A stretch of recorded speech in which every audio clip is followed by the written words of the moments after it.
고요해야 할 새벽, 중동의 하늘이 거대한 성광과 함께 찢어졌습니다. 이스라엘의 F-35 스텔스 전투기가 이란의 영공을 유령처럼 통과해 핵 프로그램의 심장부를 외과 수술처럼 도려낸 것입니다. 이 전격적인 공습은 단순한 군사적 충돌을 넘어 수십 년간 억눌려왔던 중동의 지정학적 모순이 폭발하는 순간이었습니다. 국제 유가는 배럴당 $10 이상 폭등했고 전 세계 금융시장은 공포에 휩싸였습니다.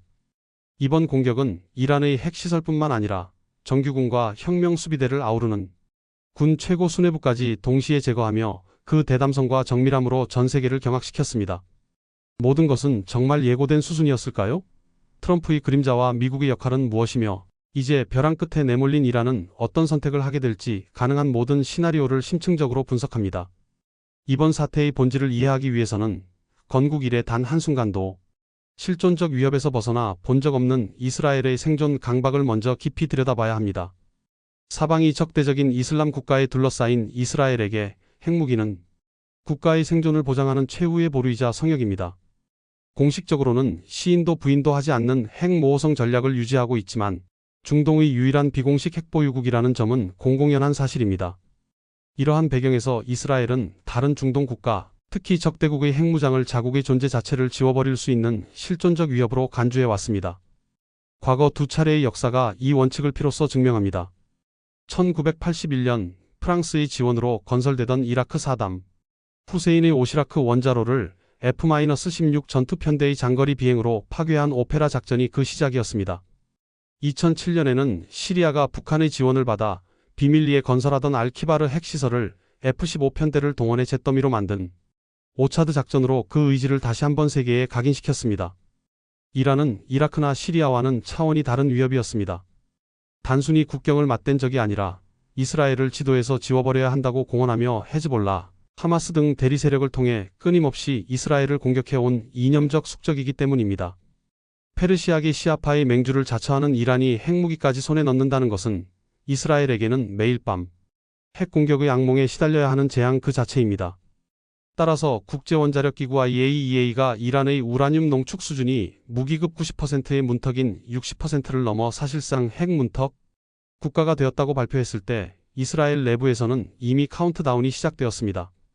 이란이 핵무기 완성을 눈앞에 둔 상황에서 이스라엘의 선제 타격은 시기와 방법의 문제였을 뿐 결코 피할 수 없는 수순이었다는 분석이 지배적입니다. 이번 공격이 전 세계 군사 전문가들을 경악시킨 지점은 바로 상상을 초월하는 정밀성과 파괴적인 목표 설정에 있습니다. 이스라엘은 이란이 수십 년간 막대한 자금을 쏟아부어 구축한 핵 개발의 두 가지 핵심 경로를 단 한 번의 공습으로 동시에 차단했습니다. 고농축 우라늄 경로 첫 번째 목표는 우라늄 농축 시설들이었습니다. 자연 상태의 우라늄을 원심분리기라는 장치로 수만 번 고속 회전시켜 핵폭탄 원료인 우라늄 235의 비율을 끌어올리는 곳입니다.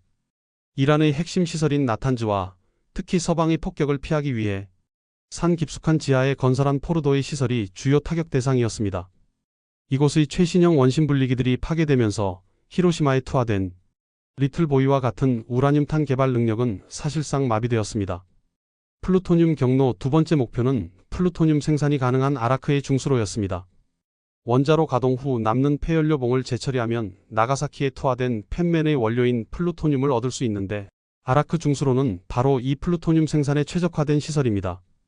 이스라엘은 이 시설의 가동을 불가능하게 만들므로써 이란의 또 다른 핵무기 개발 경로를 원천 차단했습니다. 하지만 진정으로 충격적인 대목은 따로 있었습니다. 바로 이란 군부의 두뇌까지 동시에 제거되었다는 점입니다. 이란의 군대는 국가 방위를 책임지는 정규군과 최고 지도자 하메네이의 명령만 따르는 친위대이자 정치경제적 실세인 이슬람 혁명 수비대라는 이원적 구조를 가집니다. 그런데 이번 공격으로 정규군 참모총장과 혁명 수비대 총사령관이 함께 사망했습니다. 이는 이란의 핵개발 정책을 총괄하는 최고위급 회의가 열리는 시간과 장소를 이스라엘의 정보기관 모사드가 손바닥 보듯 파악하고 있었음을 의미합니다.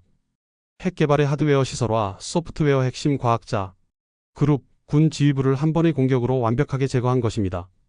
이는 이스라엘 단독의 능력이라기보다는 미국의 위성 및 통신감청 등 정찰 감시, 자산의 결정적 지원 없이는 설명하기 어려운 수준의 완벽한 합동, 정보작전의 결과물이라는 분석에 무게가 실립니다.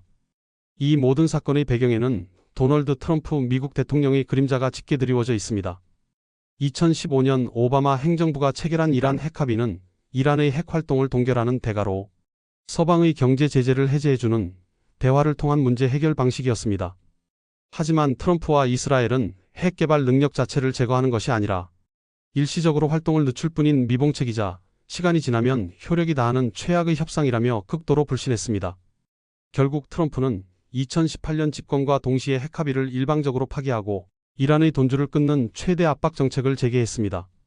그리고 그의 백악관 복귀는 곧 이란 문제에 대한 미국의 정책이 관리에서 군사적 해결로의 전환을 공식화하는 신호탄이었습니다.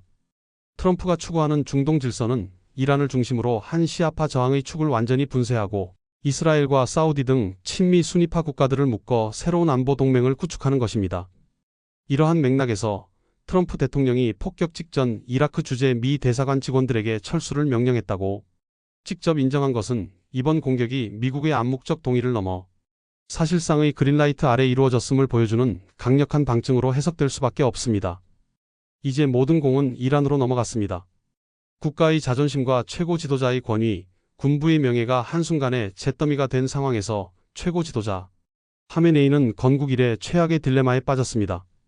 보복의 당위성 내부적으로 강경파와 혁명수비대 그리고 민족주의에 상처 입은 국민들은 화끈하고 무자비한 보복을 요구하고 있습니다. 작년 시리아 영사관 피격 당시처럼 신용만 하는 제한적인 공격으로는 성난 민심을 결코 달랠 수 없습니다. 보복하지 않는 지도자는 무능한 지도자로 낙인 찍혀 권위가 송두리째 흔들릴 것입니다. 보복의 한계하지만 이란의 군사적 선택지는 지극히 제한적입니다. 탄도미사일과 드론 공격은 이스라엘의 아이언돔, 다윗의 돌팔매 등 세계 최고 수준의 다층 방공망을 뚫기엔 역부족임이 이미 증명됐습니다.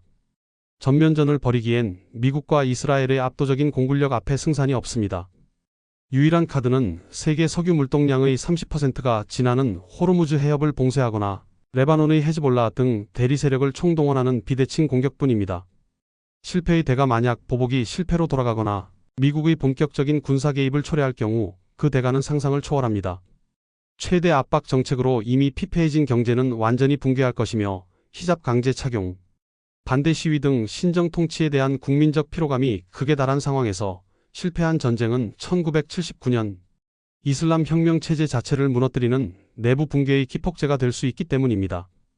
결론적으로 이번 사태는 단기적으로는 중동 전체를 일촉즉발의 화약고로 만들며 국제 유가와 공급망에 엄청난 충격을 줄 것입니다. 그러나 장기적인 관점에서는 이란의 핵 위협이라는 언젠가 반드시 터질 시한폭탄을 제거하는 효과를 가져올 수도 있습니다. 이스라엘의 대담하고 위험한 도박이 중동에 고통스러운 안정을 가져올지 아니면 누구도 원치 않았던 제3차 중동전쟁이라는 판도라의 상자를 열게 될지 세계는 지금 벼랑 끝에 선 이란의 다음 수를 숨죽여 지켜보고 있습니다.